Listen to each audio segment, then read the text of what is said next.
जी अस्सलाम वालेकुम दोस्तों आज जो है वो मैं आपको अपना जद्दे अमजद कबूतर जो है वो दिखा रहा हूँ। ठीक है, ये देखें, ये हमारा माशाल्लाह काफ़ी पुराना और नायाब तरीन कबूतर है।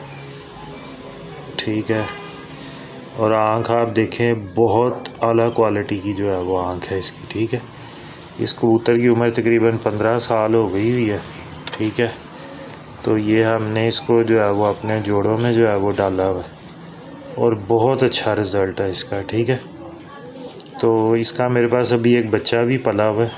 ठीक है, जो लोग जो है वो मेरे से इसका बच्चा लेना चाहते हो वो मेरे व्हाट्सएप नंबर पर रब्ता कर सकते हैं। ठीक है, और बहुत आप कह लें कि ये बहुत कम छतों पे, बल्कि मैंने अभी तक किसी और छत पे इस किस्म का कबूतर नहीं देखा।